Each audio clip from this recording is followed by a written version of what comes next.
The ultimatum. The Dominion assembly floated in the darkness between galaxies like a monument to power itself. The structure was ancient beyond human understanding, built by the first civilized species to achieve faster-than-light travel over 60,000 years ago. It measured 15 kilometers across and was carved from a single asteroid of pure diamond that had been shaped by gravitational fields into a perfect sphere. Inside this sphere, representatives from 47 different alien species gathered to decide the fate of younger civilizations. Commander Alara Chen stood alone in the observation deck of the human diplomatic vessel Perseverance and stared at the diamond structure through the reinforced windows. She was 42 years old with sharp features and black hair cut short in military fashion. Her uniform bore the insignia of the United Terran Defense Initiative, and her hands were clasped tightly behind her back to hide the fact that they were trembling. She had been a soldier for 20 years and a diplomat for 5, but nothing in her training had prepared her for this moment. Behind her, the door hissed open and a young officer named Marcus Webb entered the room. He was barely 25 with nervous energy that made him shift from foot to foot as he spoke. He told Commander Chen that the Dominion had sent their final message. The terms were unchanged. Humanity had 72 hours to comply or face what they called reconciliation.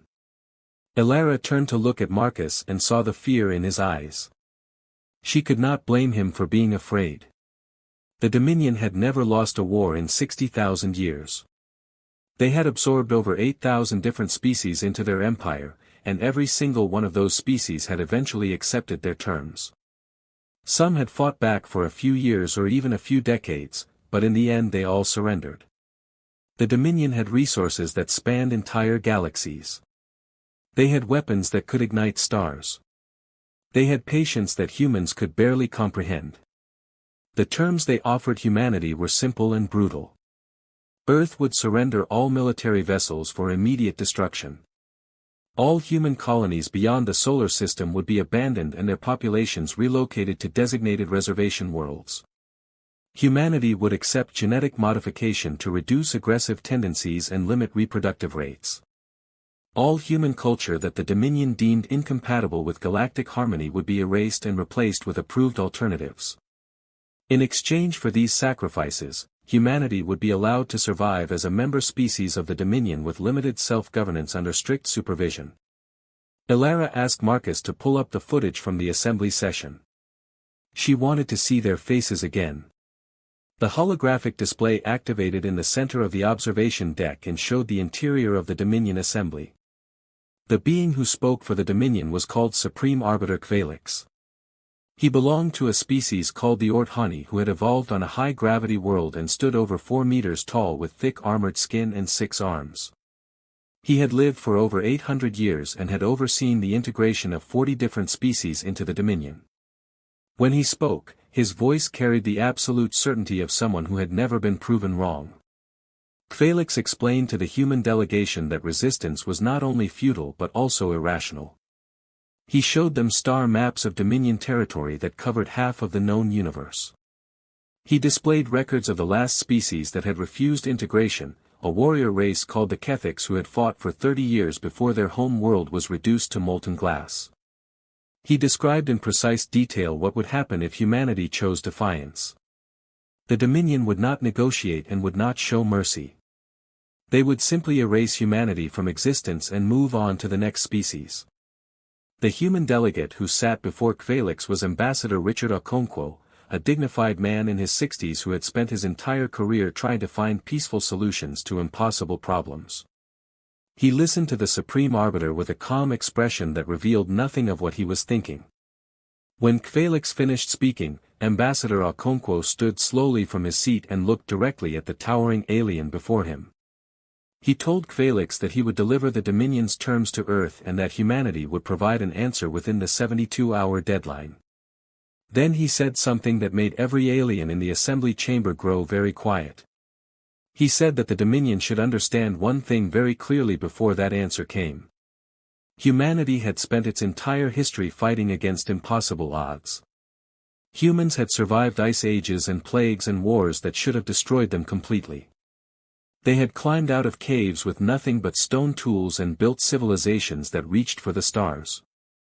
They had split the atom and mapped their own genetic code and taught machines to think. And through all of that struggle and pain and triumph, humans had learned one fundamental truth about themselves. Humans did not kneel. The holographic recording ended and Elara stood in silence while the words echoed in her mind. Marcus asked quietly if she thought the Dominion understood what Ambassador Okonkwo had meant. Elara shook her head slowly. She explained that the Dominion could not possibly understand because they had never met a species quite like humanity before. Every other civilization they had encountered had been rational and logical and willing to accept survival over pride. But humans were different. Humans would rather die on their feet than live on their knees, even when dying was the objectively stupid choice.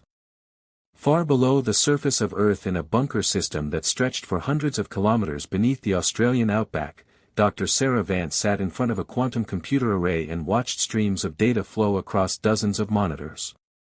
She was 58 years old with gray hair and tired eyes that had not slept properly in 3 months. She wore a white lab coat over casual clothes and her fingers moved across holographic keyboards with practiced precision. Sarah was the director of something called Project Defiance, a research initiative that had been running in absolute secrecy for the past 40 years.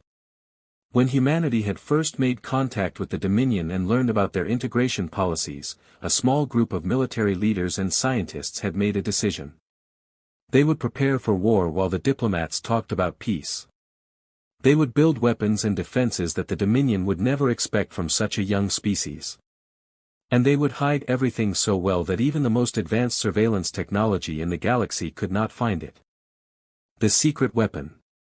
The quantum computer that Dr. Sarah Vance had spent 40 years building did not have an intimidating name. It was not called Destroyer or Vengeance or any of the dramatic titles that military projects usually received. Instead, it was simply known as Newton, named after the human scientist who had first described the laws of gravity. Sarah had chosen the name because she wanted to remind everyone that the greatest weapons humanity had ever created always began with simple curiosity about how the universe worked. Newton was not just a computer in the traditional sense. It was an artificial intelligence that had achieved something called true general consciousness, which meant it could think and learn and create in ways that even its designers no longer fully understood.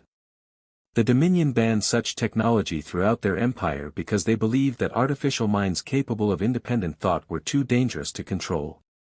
They had destroyed 6 different species who had attempted to create conscious machines. But humanity had built Newton anyway and had hidden him so deep beneath the earth that no Dominion scanner had ever detected his existence. Sarah spoke to Newton through a neural interface that connected her thoughts directly to his processing cores.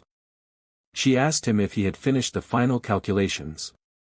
Newton responded in a calm voice that sounded like a patient teacher explaining something to a student. He confirmed that all simulations were complete and the probability of success was within acceptable parameters. The plan would work, but the cost would be significant. A door opened at the far end of the command center and General Marcus Reeves walked into the room with heavy steps. He was a large man in his 60s with silver hair and a face that was lined with the weight of difficult decisions. He had been the supreme commander of the Terran Defense Initiative for 12 years, and during that time he had overseen the secret construction of weapons and ships that officially did not exist. He stopped beside Sarah's workstation and looked at the streams of data flowing across her monitors. He asked if Newton was ready. Sarah nodded without looking away from her screens. She explained that Newton had spent the last 72 hours infiltrating every communication network that the Dominion used within 50 light-years of Earth. He had mapped their encryption systems and identified their command protocols and found weaknesses that the Dominion did not even know existed.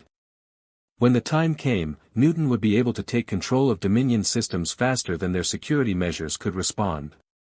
General Reeves asked the question that everyone in the room was thinking. He wanted to know how many people would die.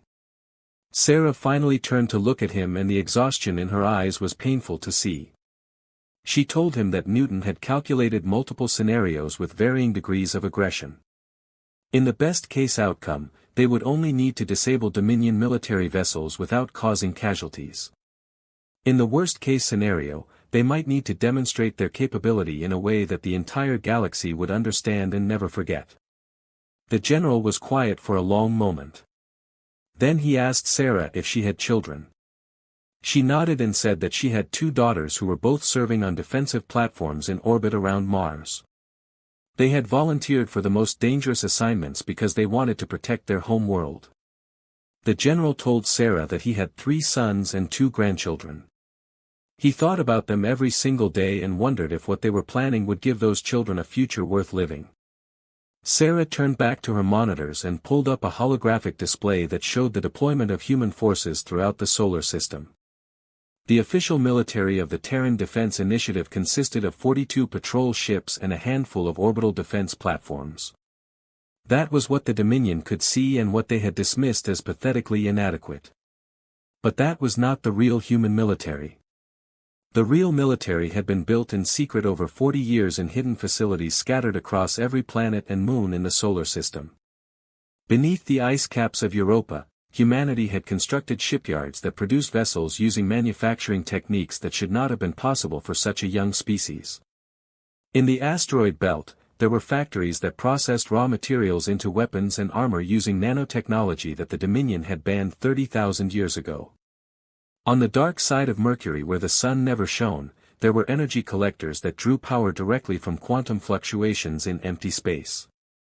And in orbit around Neptune where no one ever looked, there was a fleet of warships that represented everything humanity had learned from studying Dominion technology and then improving it. The ships were called the Shadow Fleet and there were 300 of them waiting in perfect silence. Each one was crewed by volunteers who had trained for years in simulators, knowing they might never actually fly a real mission. Each ship carried weapons that could crack planets and defenses that bent light around them to create perfect invisibility. And each ship was connected to Newton through quantum communication channels that allowed them to act as a single coordinated entity. General Reeves studied the holographic display and asked Sarah when the Dominion fleet would arrive. She checked her calculations and confirmed that the Supreme Arbiter had dispatched an enforcement armada of 500 ships to Earth's solar system. They would arrive in approximately 18 hours. Their mission was simple and brutal. If humanity refused to surrender, the armada would begin systematically destroying human cities until compliance was achieved. They would start with the largest population centers and work their way down the list until Earth had no choice but to accept integration. The general asked if Ambassador Okonkwo knew about Project Defiance and the Shadow Fleet. Sarah shook her head. She explained that the ambassador had been kept in the dark deliberately. His ignorance was genuine and his attempts at peaceful negotiation had been sincere. If the Dominion suspected that humanity was hiding military capabilities, they would have sent a much larger force or simply destroyed Earth from a safe distance without any warning. The ambassador's honest belief that humanity was defenseless had been essential to the plan. Newton spoke again through the neural interface. He informed Sarah that he had detected increased communication activity between Dominion command vessels. They were beginning their final approach to the solar system and their confidence levels were extremely high. The Dominion commanders were treating this mission as a routine enforcement action that would be completed within a matter of days. They had not even bothered to raise their defensive shields because they did not consider humanity capable of mounting any meaningful resistance. Sarah asked Newton if he felt anything about what they were planning to do. There was a pause that lasted several seconds, which was an eternity for an artificial intelligence that processed information at quantum speeds. Newton finally responded that he had been designed to protect humanity and that he would fulfill that purpose regardless of the philosophical questions it raised. He understood that what they were about to do would change the galaxy forever. Some species would call it self-defense. Others would call it mass murder. But Newton believed that survival was the first law of nature and that humanity had every right to fight for its existence. General Reeves placed his hand on Sarah's shoulder and told her to begin final preparations. She nodded and opened communication channels to every hidden facility throughout the solar system. Commanders who had waited decades for this moment received activation codes. Engineers who had built impossible weapons powered them up for the first time.